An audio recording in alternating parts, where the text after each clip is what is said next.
Welcome to the Good Intention Show, coming to you live on the UI Radio Network. The Good Intention Show is sponsored by the United Intentions Foundation at unitedintentions.org, a virtual community where you learn to create, track, and manifest your passions one intention at a time. Look for us on Blog Talk, Spreaker, iTunes, Stitcher, Player FM, and many more. Check us out on Facebook and Instagram under United Intentions and on Twitter at Higher Intention. Yes, this is the Good Intention Show, where you will meet people who live life intentionally and hear about things they're not telling you in the mainstream media. And now, here's the truth seeker, the snake charmer, a legend in his own mind, broadcasting live all over the universe, your host, Mr. Tim Ray.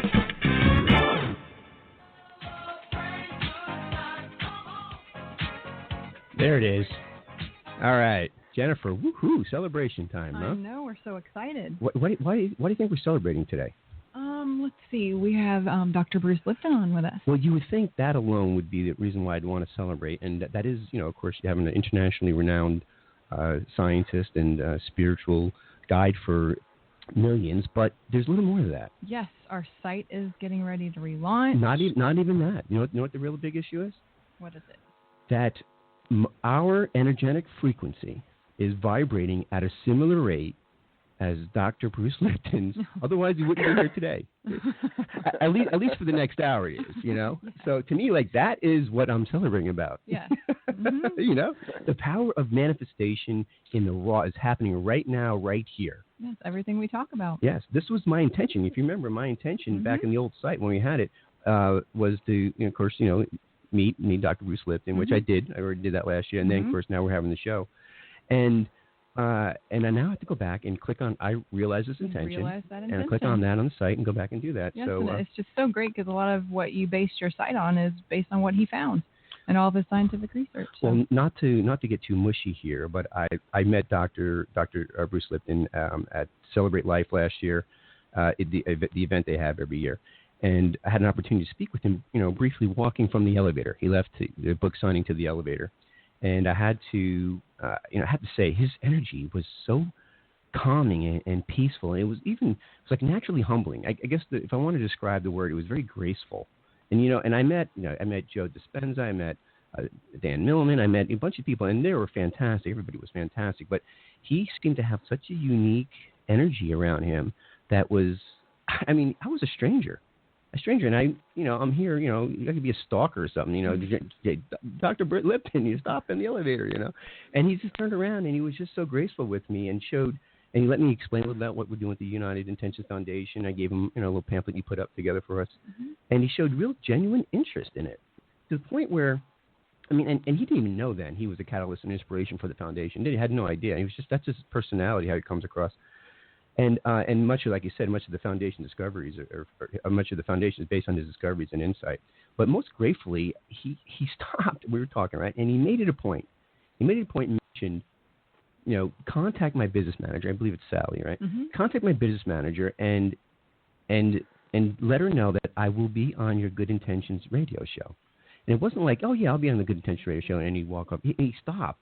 It was like everything, like in the present moment, everything just slows down, and I just felt this energy, like, oh my God, he's serious. He really will be, and it was just really, it was an amazing experience. Let me come here to your show. And now you know the rest of the story.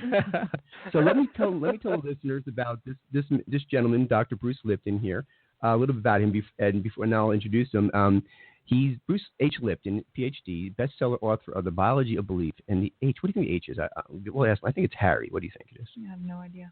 Henry? Harry? What do you know, we can ask him. If he wants. He may be one of the little names you don't want anybody to know, So he's a cellular biologist, former associate professor of the University of Wisconsin School of Medicine. His pioneering research on clone stem cells at Wisconsin presaged the revolutionary field of epigenetics. Basically, this guy created a whole new field of science. Or led to it, and now the new science of how environment and perception control genes. His later research at Stanford University School of Medicine revealed the nature of biochemical pathways and the bridge to the mind-body duality. You can reach Dr. Bruce Lipton at brucelipton.com. So without further ado, let me welcome Dr. Bruce Lipton. Hello. Hey, gosh, thanks a lot for letting me be on your show. Hi, Jennifer. I didn't meet you there, but I'm so glad you're here. Thank you. Yeah, thank you so much for joining us. Yes. How exciting it is. And, you want me to call you Dr. Bruce, or what would you feel most comfortable with? No, just Bruce is a good one. All right. Just call me Bruce. Is that All like right. a movie or something? All right. So many questions, and I don't want to be selfish here, Dr. or Bruce, but I have so many questions really, and I know a lot of our listeners here, and I'm going to kind of advance our conversation a little bit too as we go forward, because a lot of them know your basic work, and a lot of our listeners are just kind of want to get a little more into about you and perhaps your state of being in mind as well, which I do as well, because you've been such a mentor, and not that we don't want to talk more about. Like, I have a couple questions about your history and what you've done and the cell research and everything. But my first question I really want to ask is, I read actually your actual experiments you did back in the 80s with the discovery of the cell brain being located in the cell membrane and not the in the nucleus. However, I mean, I got the gist of it, but I'm not a scientist, and I'll tell you, some of those words were pretty big. And and I was waiting for this in the abstract. I was waiting for this excitement of understanding, describing the revolutionary discovery that you did. But I was hoping that you would be able to, you could share maybe your state of mind, or even take us back, even better yet, take us back to where you were there again and walk us through the moment when you realized the impact of this discovery and how it would transform biological science across other science forever. Oh, transformed Bruce first thing right away. It was, listen, I was a scientist because and growing up, there were two pathways. You could walk a spiritual pathway or a scientific pathway, because it didn't seem to be the same pathway. And what helped me choose the science was that I've listened to a lot of people as a kid that were so-called spiritual people. They had the beautiful words and nice talk, but as a kid, I could even see it's like, well, their lives don't match their words in any sense. It's like they can spout some good words, but it doesn't seem to manifest. So I sort of lost interest in that right away, and really gravitated towards science, because science is based on truths that are, if it's true on this side of the world, it's true on the other side of the world, because it's a scientific truth based on validation, et cetera. So science seemed to be more truthful than spirituality. So I left behind the concept of spirituality, bought into the conventional science, which is the story of evolution and genes and Darwin and the whole thing like that. Ended up becoming actually a professor and teaching that to medical students. And yet at the same time, I was working on stem cells, and people have to recognize that I was working on stem cells before most of you were born. I was working on stem cells in 1967. There were only a handful of us in the entire world that even knew what a stem cell was at that time. And what was so exciting was that it was a unique opportunity. Stem cells are these embryonic cells that we find in our body as adults. And you say, well, why should I have embryonic cells in my body as an adult? And the answer is fundamentally very important, and that is, a human body is made out of about 50 trillion cells. That's obviously a number that's easy to say, but to comprehend that number is way out of our mind. And we're a community of cells. And what's interesting is every day in a daily life, just average, every day, all of us are losing hundreds of billions, with a B, hundreds of billions of cells die every day. Normal attrition. They have a life, they die. But the thing is, of course, we stay alive no matter how many cells die every day, because we replace the cells that die every day, and that's what stem cells are for. Our body is filled with these embryonic cells. Their function is to help replace the cells that we lose on a daily basis. So every one of us is growing every day, whether we're a kid or an adult. You have to grow, and stem cells are the source. They're embryonic cells. And I'm teaching at the same time I'm doing work on stem cells. Medical students, I'm teaching them the conventional story about genes controlling life, and how genes provide for our characteristics, and this is the conventional story that was being told in medical school at the time. Let me emphasize what's really important about that story, and that is this. in the story, which we teach doctors, which then tell patients, the story is this, is that the genes program the character of our lives, not just our physical character, but apparently the genes were involved with our emotional and our behavioral characteristics. And I say, well, okay, cool, but what's the point? And the point is simply this. As far as we know, we didn't pick the genes we came with.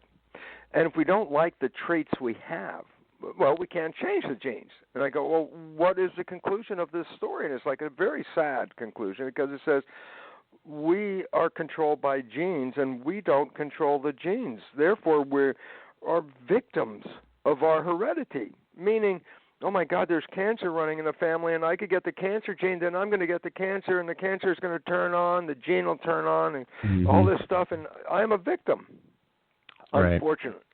Because when you tell somebody they're a victim, first thing you've done is disempowered them, because you say, well, since you're a victim, there's nothing you can do about it, but we'll fix you. Well, the we'll fix you is the pharmaceutical industry, which to me is a horror, if you want me to get down to the absolute truth. Absolutely, I'm with you 100%. It's a manipulation. It's a manipulation. It says, you can't fix yourself, we can fix you, and I'm going to charge you whatever the hell I want. And that's why we'll make you sick and then make money off it, too. Well, okay, you want to get to a fact, a wake-up fact, and that is this. Medicine is, and by their own acknowledgement, I'm not making this up, medicine, as an article published in the Journal of the American Medical Association, acknowledges medicine is the third leading cause of death in the United States. Absolutely. Now, there's some question about that, because in the article in the Journal of the American Medical Association, their statistics were based on what they call conservative estimates. When other scientists got together and said, well, give me the real numbers, don't give me the estimates, it came down that medicine is perhaps the leading cause of death in the United States, with the drug pharmaceutical industry leading that, with over 300,000 people dying every year from prescription drugs. Which is really interesting, because we talk about, illegal drugs, the bad drugs. And I go, the bad drugs kill 20,000 or 30,000 people a year. Medicine kills up to 300,000, 400,000 people a year. It is out of control. You're absolutely right. It's out of control. But I love the excuse. You know what the excuse? So you come down the bottom line and say, well, give me your excuse for this. And I say, that's the cost of doing medicine. That's the cost of doing medicine. Well, then obviously I'm not really looking for your help anymore, which is one of the things that led me out. Okay, so, hey, we're going to a round story here, but the whole round story is this. I'm teaching victimization. I'm taking people's power away by telling medical students that their lives are not in their control, but genes control them. And people have heard a gene turns on and a gene turns off and a gene controls. First of all, this is completely false. This is the most false thing in the whole world, meaning genes are self-actualizing, meaning genes make decisions and genes turn on and off. This is so false, and yet we bought it and we buy it, and therefore many people walk every day like a ticking time bomb going, geez, I got a cancer gene, and one of these days that cancer gene's going to turn on, and then I'm going to get cancer, and they're fearing. My mom had it, so I'm going to have it. Exactly. Yeah. The Angelina Jolie story is like, oh, my goodness, my mom had the breast cancer, my grandma, my aunt, and therefore I'm going to get it. So what I'm going to do is have a double mastectomy and to prevent a future possibility. And she had the BRCA1 gene. And let's just, here's a little simple reality nobody talks about, and that is, the BRCA1, the breast cancer gene 1 gene, is one of the primary, factors controlling cancer. And it goes like this. First of all, that's false for a simple reason. Only 50% of the women that have the so-called cancer gene ever get the cancer. And I say, well, what does that mean? I go, well, wait a minute. You mentioned the word BRCA1 gene to a woman like Angelina Jolie, and the first thing she does is go have a double mastectomy because she says, I have the cancer gene. And I go, yeah, but only 50% of the women that have the gene get the cancer. And I say, well, what's relevant about that? And I said, well, we study the 50% that get the cancer. I want to know more specifically, what about the 50% that have the gene and don't get the cancer? That's the more important side of the story. Well, that's not discussed because, who wants to discuss health when you could, talk about disease, So basically it says this. Let's give a first scientific reality wake-up call at this moment, and that is this. A gene is a molecular blueprint. It's the equivalent of a blueprint in an architect's office. A gene is a blueprint to make a protein. A protein is a building block of the body. It's a physical building block. So when you look in the mirror and see yourself, your physical structure, that's due to the proteins.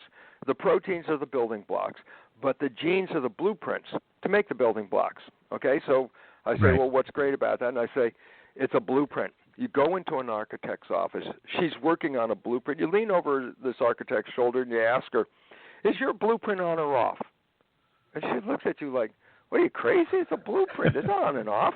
I go, precisely, exactly. What's the point? DNA is a blueprint. It has no on and off capacity. It does not make decisions. It does not control itself. It does not control you. It does not turn itself on or off. And I say, well, wait a minute. The whole belief system is genes are controlling my life. And I go, totally false. 100% scientifically, totally false. Genes do not make decisions. Genes are controlled by signals from the environment. And more importantly, genes in the human are controlled via the nervous system by not just the environment, but our perception of the environment.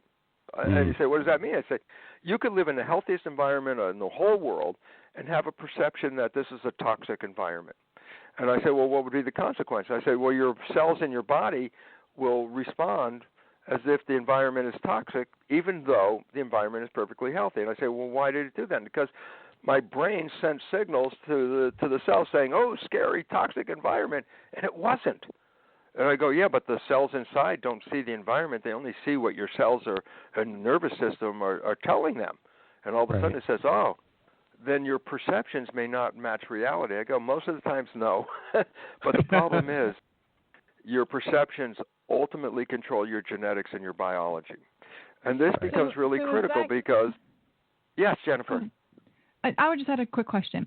So, like, whenever you view a situation, so let's say three people view the same situation. Everyone's going to perceive it differently based on what they've learned in their lives and everything. So is that kind of what you're saying? 100%. 100% for this reason. Two identical twins with essentially identical genetics respond to life in a different way. One ends up with cancer and the other one doesn't. Right. They both have the same genes. Well, that's the big lie. That's the big lie. That's the problem. Yeah, that's the big lie. Listen, the big lie is that they said, I grew up, 50% nature, 50% nurture, but really 5% nature, 95% nurture. It's pretty much at that level right now. And so why is that important? Because it says if it's nurture, that means you can do something about it. And since we now know that it's the environment and our perception that control genes, then I just ask a person a simple question. Can you alter or change your environment? And can you alter and change your perception? The answer, of course I can do that. Then I say, well, then all of a sudden, then you are not the victim of your genetics. You are the master, because it's the way you respond to the world that activates your genetics and rewrites your genetics. You can change your genetics. It's how you see the world. And so it becomes very important for us to recognize, number one, genetics are only responsible for about 1% of disease. And you go, wait a minute, then where the heck is all the disease coming from? And the answer is lifestyle and environment. And why is that relevant? And the answer is because since we can change lifestyle and since we can change environment, then we're not victims. We're potential masters, except if you have no knowledge of this. Right. And let's back up. Most important phrase in history here: knowledge is power. Mm-hmm. Well, yes, I've heard that, but let's twist it around, say the same thing in a different way, and that is a lack of knowledge is a lack of power. If you have been deprived of the knowledge of how your biology works, then by definition, you have a lack of power in your life. Now, the reality is also important, is that moneyed interests know this story. and moneyed interests in making money don't care about you having power at all. As a matter of fact, they don't want you to have the more power. they can, no, because if you have power, then why should you buy the pharmaceutical drugs, which are lethal in most cases anyway? Exactly. And the idea is, no, just keep you in the dark. This drug, and I advertised it 20 times in the last hour on television, is the drug you need to make your life. And they look at the picture and you go, yeah, I want to be that happy person. What drug was that? Okay, I'm going to go to my doctor and tell my doctor I need this drug, which was the whole idea of advertising drugs. Right. And the reason is because they used to advertise to the doctors by giving them money and giving them free trips and vacations and saying, yeah, push our drugs. Then they found, you know what? Bypass the doctor, put it on television, make the ad that, elicits that emotional response. Yeah, oh, God, I need that drug. Yeah. And guess what? The patient will sell the drug, not the doctor. The patient goes in and says, doctor, I need this drug. And all of a sudden, and then the joke, here's the joke. Then what's the doctor in this case? And the answer is a drug dealer. Yeah, literally. You're absolutely right. A drug absolutely. Dealer. Great way to look at it. Especially with kids now, too, pushing the Adderall and everything else. But, I know, right? A crime. And they're the worst against humanity. Right. It is crimes against humanity. It really is. I'm glad to see your passion in that.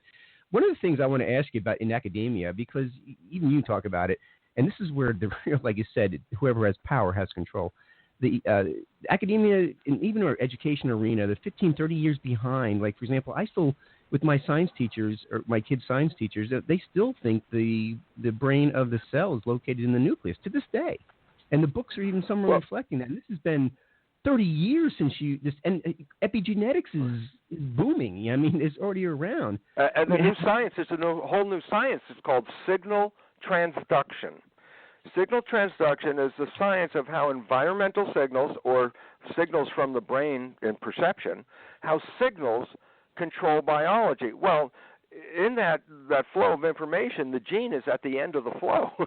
Right. Between the environment and the gene is the cell membrane, which reads the signals and then engages the functions in response to the signals. So the membrane of the cell is reading environment and then adjusting the biology to meet the demands of the environment.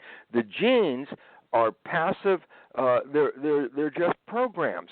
And it's interesting because in the old days, well, in current days for most people who are uneducated in this, the genes are the source of control, as we talked about.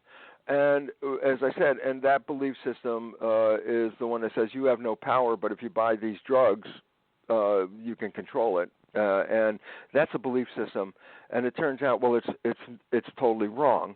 That we can change the genes in our body, that every gene in our body, we can make several thousand variations on the expression of every gene in our body based on how we respond to the world. And I go, wow, that's really true. And it's like, and it's interesting because it says it's mind over body. And then we go, oh, this is new agey. And I go, this is not new agey. This is hardcore science, my friend.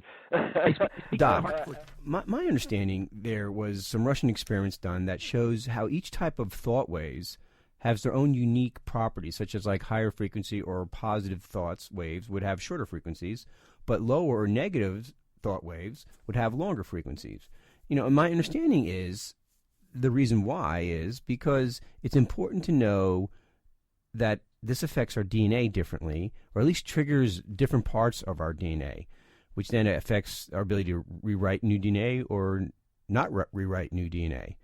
Is that accurate? And can you speak to that? Well, basically, let me explain how simple the mind-body thing is, so that we can get out of the new agey concept about it. Okay, and it goes like this. I was cloning stem cells. I said stem cells are embryonic cells. They're multipotential. They can become what is needed. When cells in your body die, you replace them with the progeny of the stem cells. So I say stem cell is an embryonic cell. I put one stem cell in a culture dish. This is what I did in 1967. I put one stem cell in a culture dish, and I say, well, what's the relevance? I say, well, the cell divides every 10 or 12 hours. So first there's one cell, then after 10 hours there's two cells, and after 20 hours there's four, and it doubles, and after a week, 50,000 cells in the Petri dish. Yeah, but what is the most important point about this, and that is They all came from the same parent cell. Point. I have 50,000 genetically identical cells in a Petri dish. I go, great.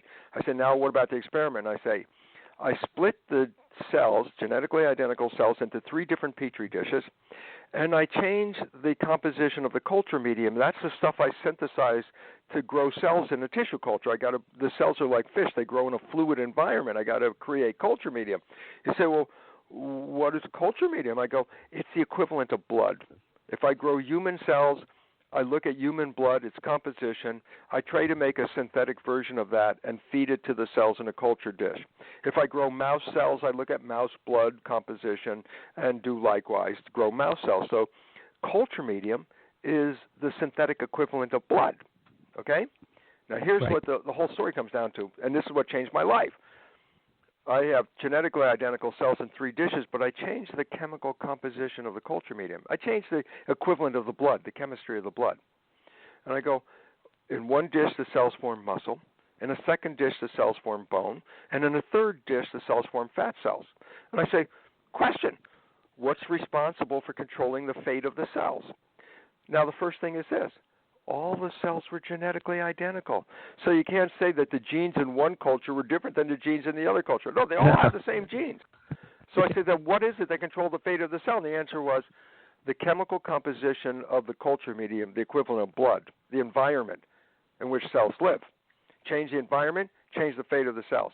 And you go, okay, great. That's a cool experiment about cells in a plastic Petri dish. And then I go, okay, now let's turn the thing around and make the joke. And the joke is this. We look in the mirror. We see ourselves. I say, oh, there's one individual. I look. I say, oh, there's Bruce, one organism. I go, misperception. Point. Bruce and every one of us is made out of about 50 trillion cells. The cells are the living entity. When you say the word Bruce, by definition, you're talking about a community of 50 trillion cells. The term Bruce is a term that covers a community. Bruce is not a single organism. He's made out of 50 trillion cells. Point. And the funny part, if you think about it, a human is a skin-covered Petri dish with 50 trillion cells inside. So under your skin, you're a culture dish. You got 50 trillion cells. I go, yeah. And guess what? You got culture medium. Yeah. And guess what? The chemical composition of your culture medium, the blood, controls the genetics and the behavior of the cell, just like it did in a plastic dish. So it doesn't make a difference if the cell's in a plastic dish or a skin dish. It still responds to the chemistry of the culture medium, and in the case of the human body, it's the blood. Now we're coming down to the most important part, because what did we find out in the first study? The chemical composition of the culture medium controlled the fate of the cells. I go, absolutely. Then I say, okay, and what about the 50 trillion cells in my body? I say, it's dependent on the chemical composition of my blood. Then I go, okay, who controls or what controls the chemistry of the blood? Okay, step 1, the brain is the chemist. It adds hormones and growth factors and cytokines, agents of the immune system, et cetera, to make the blood. So the brain is mixing the composition of the blood. Now the last, and this is the part that's like, oh my God, the question is, so what chemistry should the brain put into the blood?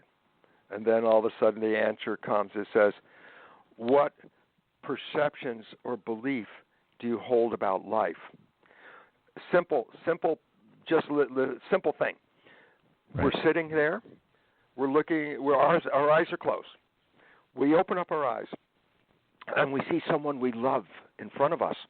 And I go, oh, the mind sees someone I love and interprets, I love that person. Mind interpretation. Point. In response to the interpretation of love, the brain releases love chemicals into the blood, which include dopamine, which is pleasure. That's why you feel good around your lover. Okay, oxytocin, which is a chemical that induces bonding with the source of love. So that's what keeps you tied to your friend. Vasopressin, a chemical that makes you more attractive so that your friend is keeping an interest in you because of your attractiveness. And growth hormone is released when a person experiences love. And that's why when people are in love, they say, oh, look, you can see they're in love. See how they glow? See how healthy they are? And all of a sudden it's like, yeah, that's because the chemistry released by the brain into the culture medium of blood is chemistry based on love and health and happiness.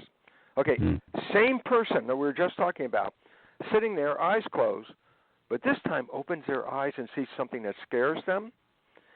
You're not going to release the chemistry of love into the brain. No dopamine, no oxytocin, vasopressin, growth hormone. That's not going in. When you see something that scares you, your mind interprets fear. Guess what? It releases stress hormones into the blood, inflammatory agents that affect the immune system. I say, oh, the composition of the culture medium changes every time I change the image in my mind. I go, yes. And the idea about that is your mind is creating your life, and therefore your mind is going to tell 50 trillion cells in the body how to do whatever they're supposed to do or create whatever they're supposed to create by releasing the chemistry into the blood. And all of a sudden I say, oh, mind-body, that's not New Age. That's absolute direct chemistry. Your perception is translated into chemistry, which then makes controls your biology. That's actually a scientific fact that our perception affects our DNA, right? And so all of a sudden, this is not New Age. It had nothing to do with New Age. It's direct chemistry. Your thoughts adjust the chemistry of your blood to make your cells match your thoughts. You know what? In my lectures lately, one of the things I say is like most of us at some point when we were young played with paint by numbers. You get a little picture with an outline, and all these little numbers are in the outline, and then the numbers reflect a different color paint. And so you take your paintbrush and you fill in the colors with the numbers, the numbers with the right colors, and then you become Picasso. So here's simplest reality of our life right here, and that is this. Human biology is paint by numbers in reverse, meaning first you create the picture in your mind. Is it something you love, something you fear, whatever it is? And then what does the mind do? Breaks the picture down into numbers. But the numbers are neurochemicals, hormones, and factors from the brain. And I say, then what? Well, those go into the body and adjust the physical body. To do what? Match the picture. A picture of fear leads to a protection response in the body. A picture of love leads to a growth response in the body. And all of a sudden I say, oh, well then your life, biologically, is totally a consequence of whatever pictures you hold in your mind. Absolutely. So example, so it's not so weird, placebo. What's the placebo? Doctor shows you this is a pill, special, new, best pill ever. This pill is going to heal you. In your mind, you see a picture of a pill. But in your mind, this pill is going to heal you. So you take the pill, the mind releases what? Chemistry of what? Healing. Because this is the pill that's going to heal me. And then you get healed. And later you find out the pill was a sugar pill. I go, then what the heck healed you? And the answer was not the sugar pill. It was the interpretation of the mind about the pill as the healing agent. And therefore, the interpretation releases the healing agents, and we get well. Placebo effect. Everyone knows about it. Yep. And we say, oh, yeah, that's a story of positive thinking. That's what it really is. This pill is going to heal me. I have positive thought. Turns out to be a sugar pill. I get healed. Obviously, it wasn't the pill. It was the thought of the pill. And while I bring it up, yes, go ahead, Tim. And that's actually human nature is we are really living the nocebo effect. That's because like 70,000 thoughts we have on an average a day are either negative or repetitive or actually harmful. And so we're really more conditioned to experience a nocebo life rather than the placebo effect. And when we do experience a placebo effect, we may not hold it long because we go right back to our negative subconscious conditioning, which again is back into the nocebo effect. Yeah, and the consequence, while everyone focuses on the placebo effect, which is a result of positive thinking, they have not been informed of the reality that negative thinking, nocebo effect as we mentioned, nocebo effect, is equally powerful. So in other words, a positive thought, placebo effect, can heal me. A negative thought actually release chemistry from the brain to manifest the negative experience. So the result is a positive thought can heal me, a negative thought can kill me. It's called a nocebo, and it's unfortunately very true. And I say, well, what does that mean? I say, well, let's say you go to a diagnosis with a medical, person giving you a diagnosis and says, I'm sorry, you got cancer, you're going to die. Guess what? That's big nocebo effect, big one. Right. And I go, what's the relevance? The belief system that you just heard is going to take that negative news and turn it into what? Chemistry that will kill you. You will die according to the diagnosis, even though you may not even have the disease in the first place. So the whole emphasis comes down to genes had no control over this, but your perceptions and beliefs of life were turned into chemistry by the mind into the brain. The brain releases that chemistry, which is matching the picture, to the cells, and this chemistry controls the genetics and the behavior of the cells so that your cellular body and your behavior and everything else becomes a complement to the picture you hold in your mind. Now, my next question, Doctor, or I should call you Bruce, we know why and where and what and how our thoughts affect our health and body, but let's take this conversation outside of our body for a little bit. And we know that our thoughts can travel outside of our heads, basically, to my understanding, by looking at the results, like remote viewing, ESP, even the twins that you mentioned, or a mom that knows something that happened to her child that could be miles or thousands of miles away. But we don't know how it works, my understanding. And if that's accurate, can you share some ideas on how that is possible to begin with? Well, what's important is this.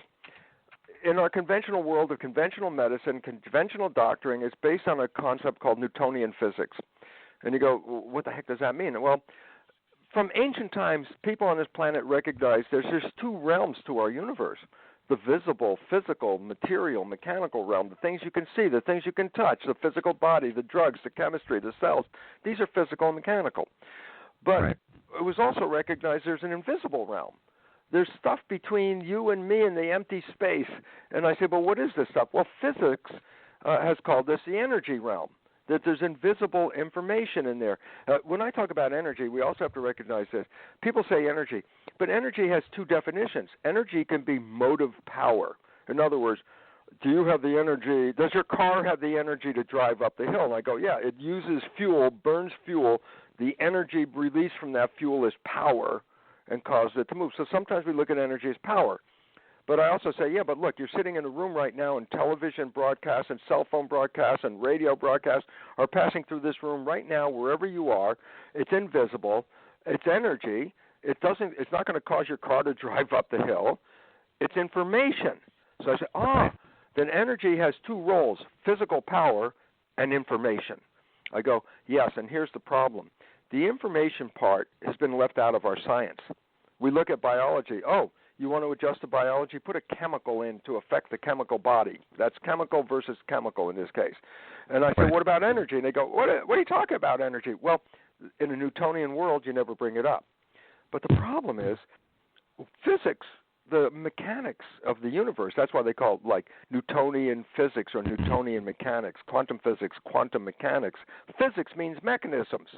Right. Well, the quantum physics mechanisms reveal that invisible stuff that we've ignored in the Newtonian world, that invisible energy out there. That makes it's not just of our cell, yeah. Oh, it's the most important factor influencing the formation of the cell. Right. And we've left it out of the story. And I go, yeah. And as we talked about, as you brought up, your thoughts are energy vibrations, which you can read with, let's say, put wires on your head. We call it electroencephalograph. I could read your brain activity, and I go, great. I can, show you on the chart. Here's how your brain's functioning. There's a new process to read brain function. It's called magnetoencephalograph. Instead of EEG, it's called MEG. And I said, what's relevant? I said, well, it reads brain activity just like EEG, but there's something profoundly different. I go, what is it? The probe to read the brain energy is not touching the human body. The probe is outside your head. And I go, well, what does it mean? Well, fundamentally, it says this. Your thoughts, which are energy of information, are not just contained in your body. They're broadcast into the field. And I say, yeah, but this information not only controls your body, but what about other people's bodies that are in the field as well? Well, an individual person's thought may not affect a lot of people's bodies, but the more people that share the same thought, the more amplification of that thought, that energy, that information. And if enough people have the same thought, even a passerby who is not even interested in that thought will be entrained, they call it, pick up that thought from other people if enough people are doing it. And that's why all of a sudden a mass crowd response occurs. When enough people believe the same thing, it turns our reality into that belief. If it's a positive belief, that's great. If it's a negative belief, then we all suffer at the same time. Exactly. And unfortunately, Doctor, is that some type of signal? Is that some type of signal transduction going on between molecules across thousands of distance? I mean, science isn't there yet, but I mean, there's definitely that's happening. We're seeing it. We see the end result of that collective intention. You know. But let me give you an experiment that, if you get this experiment, it's mind-blowing. And it goes like this. I take some cells out of your body, Tim. I move it 40 miles away. I have a tissue culture dish with your cells 40 miles away. I put a device to read the electrical activity of the cells, something like a lie detector, electronic activity. And I have you in a room, and your cells are 40 miles away at the same time. And if I elicit an emotional response in you at exactly the same time 40 miles away, your cells will engage in a lot of electrical activity. Wow. Say, wait what does that mean? And it's like, here's what it means, and why is it so profound?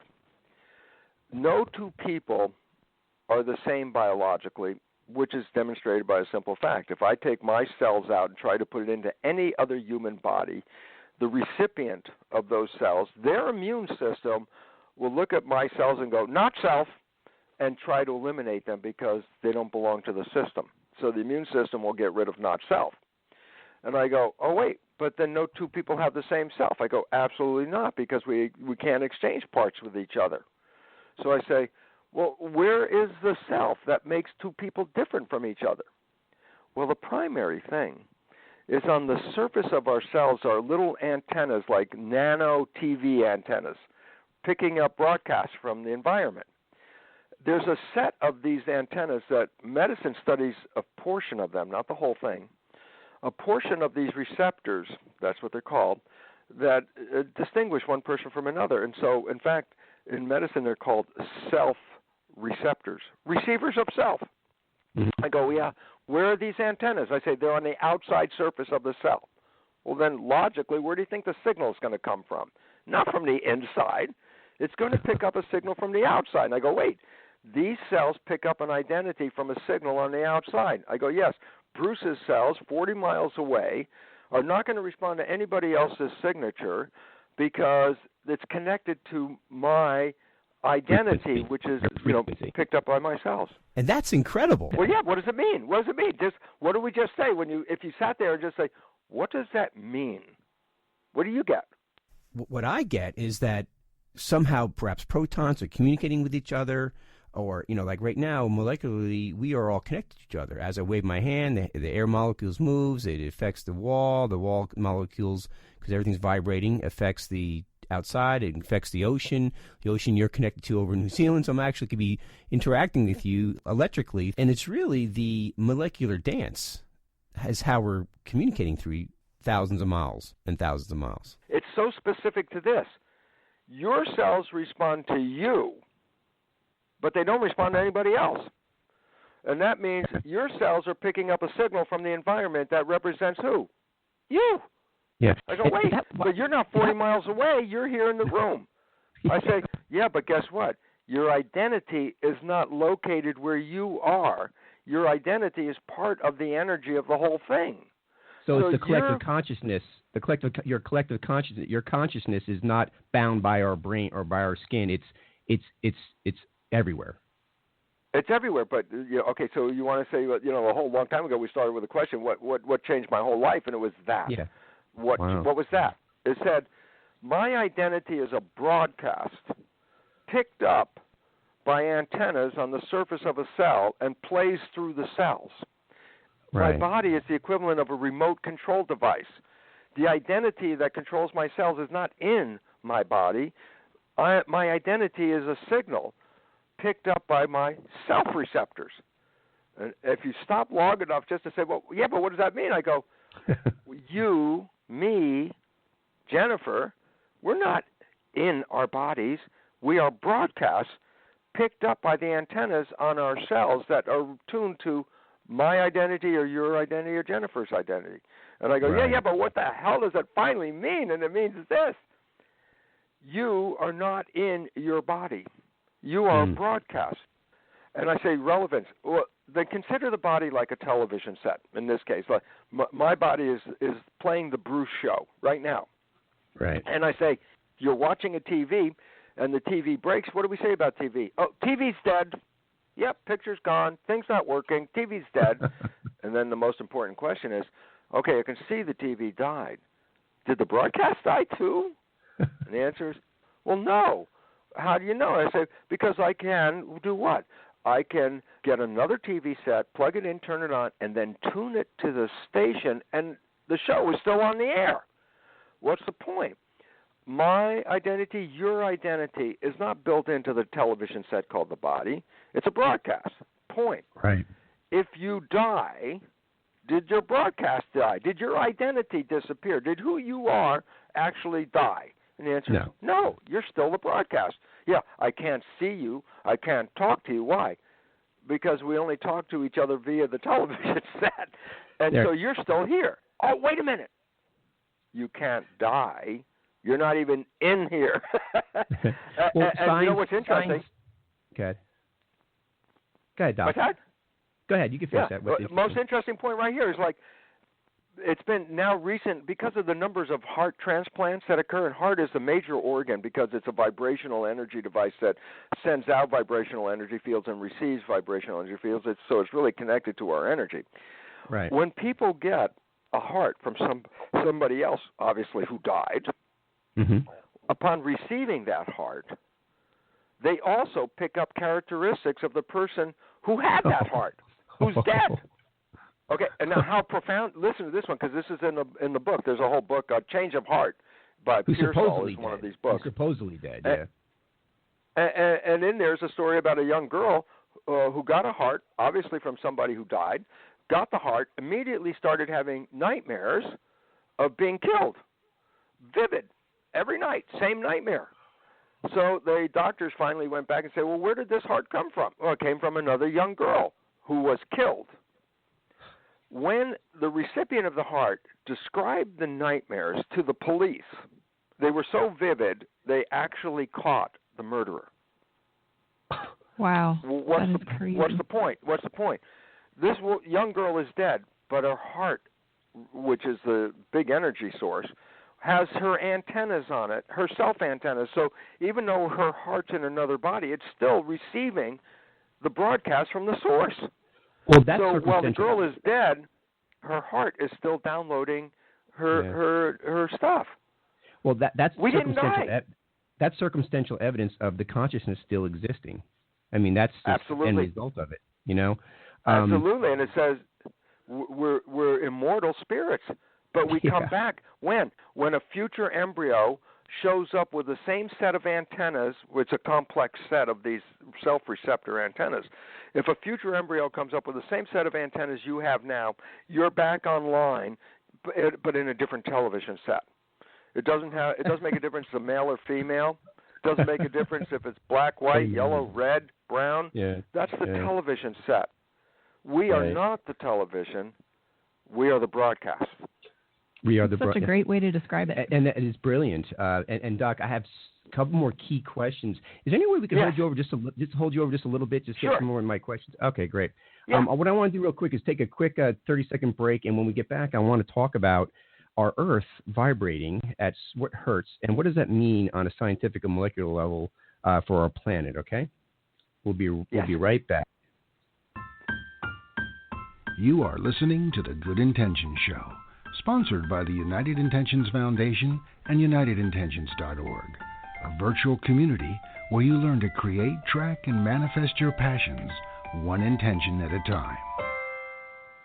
And we are back with Dr. Bruce Lipton, calling all the way from the beautiful New Zealand land, Taylor. And Middle Earth, we call it. Middle Earth. Middle Earth. There you go. I hear the Earth, and I just loved about science because I believe science is on the verge of capturing, if not already getting there, like you were describing, the proof or the evidence of a consciousness and how the consciousness is continuous.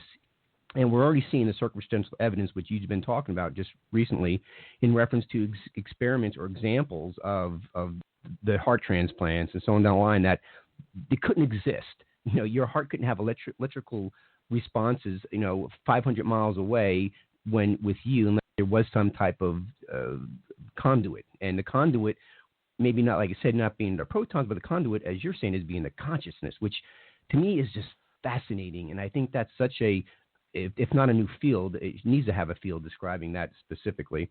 But my understanding, and I really ask these questions because I really don't know fully, and I'm not that I expect you to know the answers, but you're definitely more likely to know than I, so I'm going to ask you anyway. I heard a while ago, years ago, Earth was vibrating at 8 hertz, whatever that may mean, and now it's raised up to 12.5 hertz, supposedly. Now, raising the frequency, what does that mean to you on a scientific or molecular level? Is it all the animals and plants or molecules, organic, inorganic, all vibrating at a faster quantum energies, activating more, and it's vibrating at a faster rate? Or what is that? How does collectively Earth have its own hertz? Every planet has its own hertz, Okay, the first of all is that everything that we see as physical matter is an illusion. And I say that for this reason. You say, yeah, well, it's physical and it's made out of these physical things called atoms. And then we look at atoms and we have a periodic table of elements with all the different atoms and all that kind of stuff like that. And you say, yeah, these are the particles that make up life. And I go, what introduced quantum physics to the world was the fact when they said, what are atoms made out of? And they finally found, well, there are electrons, protons, and neutrons. Well, that was the early days, 1895, when they started to recognize that. But by 1920, they started to recognize, well, yeah, but what are the electrons, protons, and neutrons made out of themselves? Yeah. And that's when the world changed, because they started to find there was nothing physical in those so-called particles. They're just like nano-tornadoes, the little force fields of energy. And I say, right. Oh, wait, an atom is not made out of anything physical. It's a force field of energy. And I say, well, what is energy? Well, you can't see energy, but I can describe it for you in this regard. If you drop a rock into a pond of water, the energy from the falling rock is translated into the water, and it results in what are called the ripples. And I go, the ripples are the shape of energy. The force of the energy that the rock put into the water, the force of that energy is shaping the molecules of the water into the shape of the energy, which is a wave. So you can't see the physical energy wave, but you can see the expression of the energy in the form of ripples. So energy are ripples, okay? Mm-hmm. And the vibration energy is how fast the ripples are radiating out from the source. So that's the frequency. And I go, well, why is this relevant? Number one, all atoms are made out of energy. All atoms are ripples in a pond. And therefore, if you looked at the world without light and eyes, but you looked at it with an energy scan, everything would look like, imagine rain falling on a lake. Every drop of water hitting a lake makes ripples. Now I got billions of ripples, but guess what? They're all interconnected. All the ripples, they pass through each other, but they influence each other. So all ripples of energy are connected to each other by definition. Energy is inclusive. There's no energy outside of energy. And I say, right. But all atoms are energy. And I say, well, then everything in our physical world is part of one giant energy matrix. I go, yes. And I say, and energy influences energy. And I go, yes, it can. When two ripples come together, they can have two extreme. They have an interaction. I can tell you the two extremes and everything in between. I don't have to describe. Two right. ripples can come together, and the ripples cancel each other out. So that as one ripple is going up, and the other ripple is going down. If they overlap, the one going up and the one going down cancel each other out. No ripple at all. So two energies can come together and cancel the vibration out, and that's called.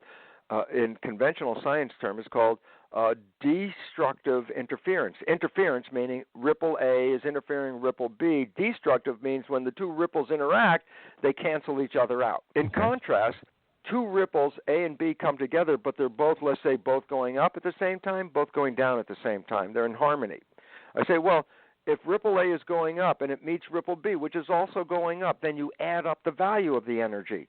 They're interfering, but now it's not destructive, it's constructive interference. Point. Two energies can come together and enhance each other and make more energy. Or two energies can come together and cancel out each other. In technical terms, constructive, destructive interference. Human terms, because we experience this, is called good vibes, bad vibes. Meaning, exactly. sometimes you go to a place where the energy is in harmony with you. Meaning, when its energy is going up, your vibe is going up, and your wave and its wave are together. I'm feeling it now. What? I'm feeling it now, Bruce. It's going up right now. I'll tell you that. That's the good vibe. That means more energy. Yeah. Bad vibes is when two energies come together and cancel each other out. And since vibration is equivalent to life, energy is life. Energy is vibration. Vibration is life. If you cancel the vibrations, that means you cancel life. Oh, yeah, bad vibes. That's what it's all about. Good vibes is, I enhance my energy. I increase my life. Good vibes. So what's the point? Everything vibrates at different frequencies. The earth vibrates at a frequency. All the atoms vibrate at frequencies.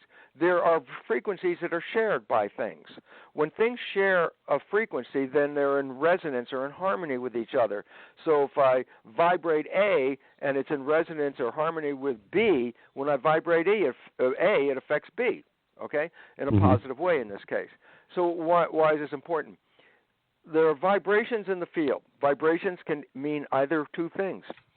Force. Yes, it's an energy force that's pushing, or information. So when you talk about the earth vibrating, I can say, well, there's a force associated with that, but there's also information. And if you can read the vibration, you're reading the information. If the earth's vibration is ramping up, it says we're also changing the information pattern. And this is what's going on.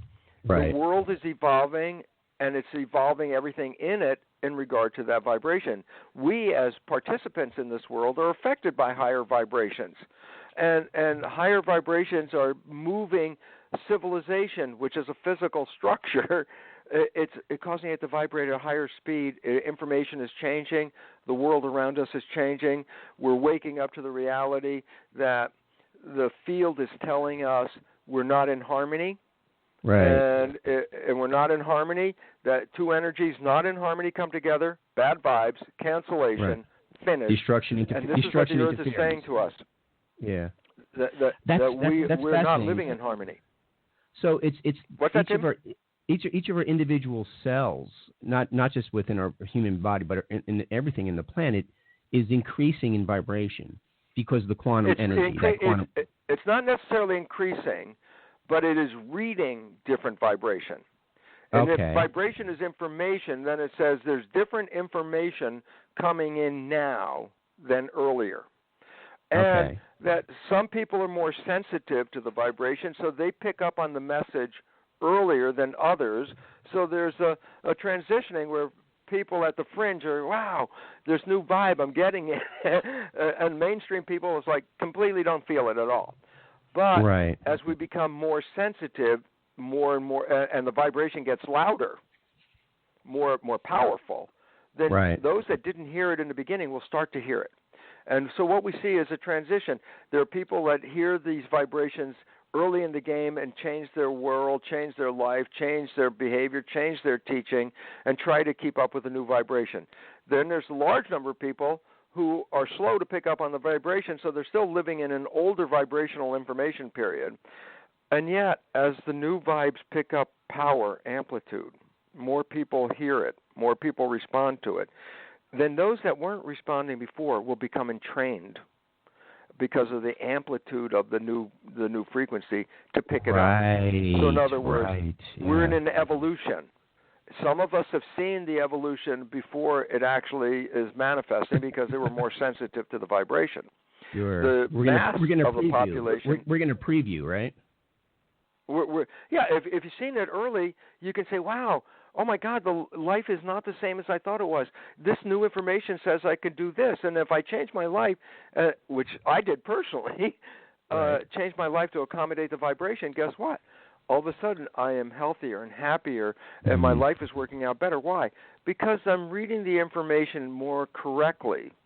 Right. This higher information than I was when I was not hearing that information. Our thoughts are not contained in our head. They're broadcast to the field.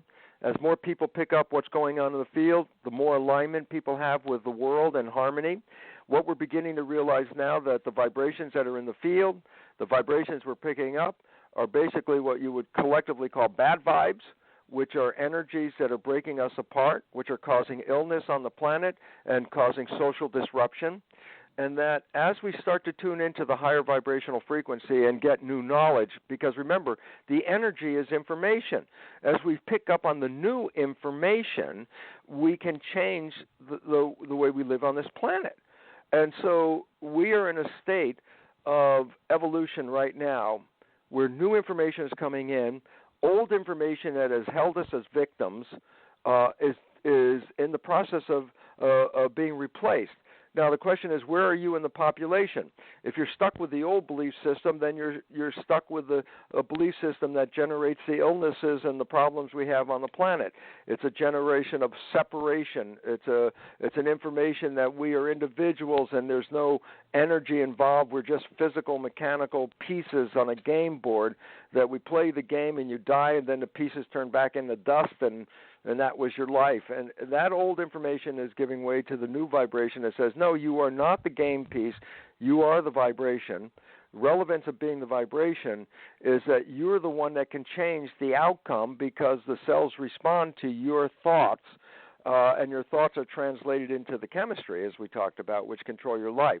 New thoughts, new information, new biology, new energy offers, by definition, an entirely new life. And when we look at the world right now, it's very important to understand this. It looks scary.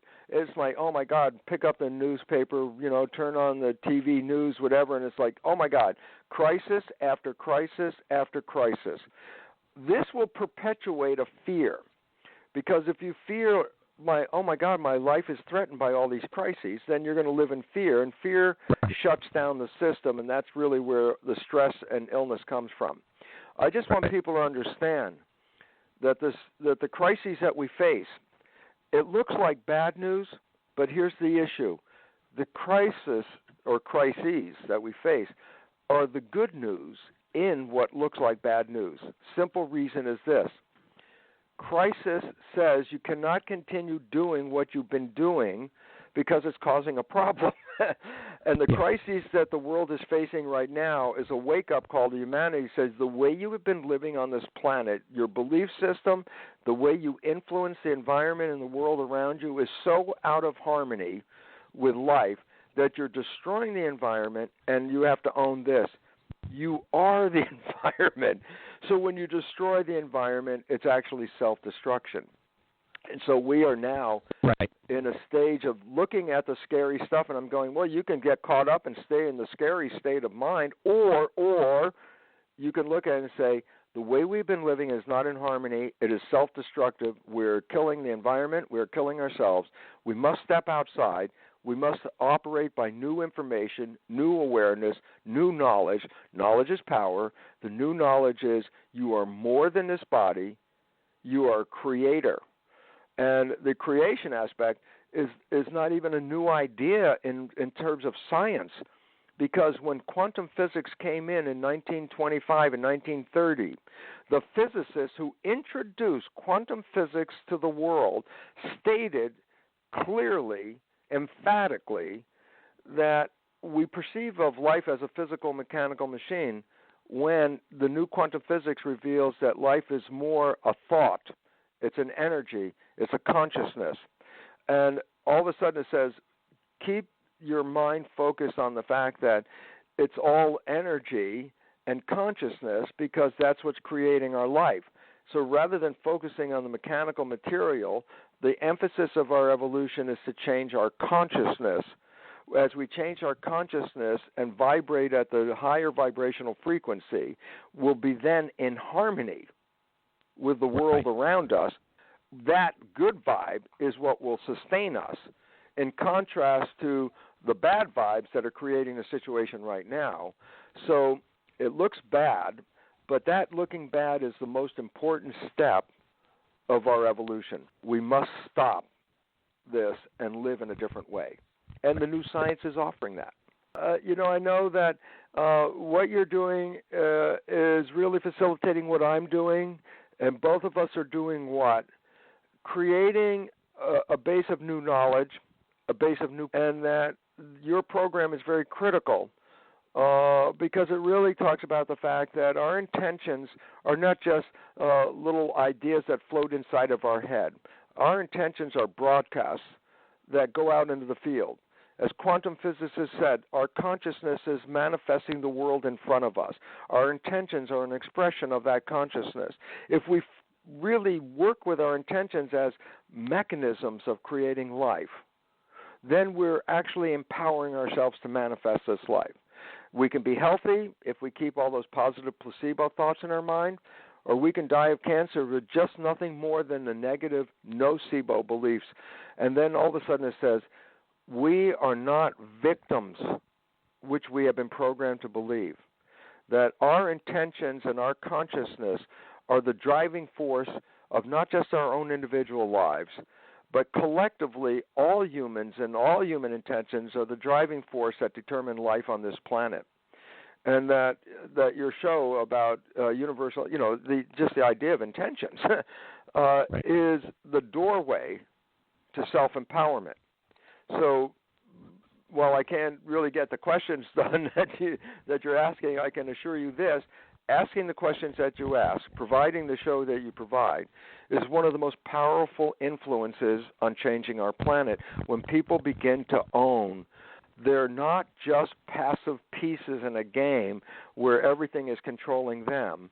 Each one of us, by definition of science, epigenetics, quantum physics, signal transduction experiments, all of these studies reveal that we are co-creators. And when we understand our role in this planet as co-creators, this will then lead to a change of how we relate to each other, how we relate to the environment and nature. And why is this necessary? Because the way we have been doing it up to now is self-destruction, and intentions of a new vision and a new way of life and positive thinking become very important. And yet, as biology of belief says, it takes a little bit more than intention, because intention is the consequence of a conscious, creative mind. When the science reveals that most of us, because we think all day with our conscious mind, are actually running our biology with subconscious programs, because the subconscious is like the autopilot. When the conscious mind is having a good thought, a good intention, it's not paying attention to what's going on. The conscious mind is in the head. And I say, well, then when we're thinking, then what controls our biology? And I go, autopilot, subconscious programs that we got from other people. And so having a good intention is really important, but recognizing we must put those intentions into our subconscious programs, so that because subconscious runs, according to science, 95% of the show. And if our subconscious programs don't match our intentions, then we're going to have difficulty manifesting intentions. And so intentions, A, are most important. B, we must then learn to reprogram our biology to make the intentions part of the autopilot, so that even if we're not paying attention, our subconscious is going to take us to these intentions. That's when full power is realized. And this is why your program and the new science are so critical at this time, because it's time to take those intentions and manifest them, and not just keep them turning around inside of our head and not getting them out. Dr. Lipton, I can't thank you enough for coming on the show and spending this time and going over and spending this extra time, as well as sharing your insight on life and how people how we can live and in a harmonious way in tough times and in an environment that may not seem harmonious on its surface. So that really resonates, I think, with our listeners, and definitely resonates with me. So I want to thank you again for everything. I hope you have a wonderful time. Thanks again. Jennifer, thank you both. I want to thank the listeners, because every one of the listeners out there is a cultural creative, a person who is looking for answers to get us out of the hole that we've dug. And so everybody on the line is part of the solution. And I appreciate everyone listening, because it is now time for us to actually make the difference that we can think about. Good day, everyone. Love you. You have been listening to The Good Intention Show on the UI Radio Network.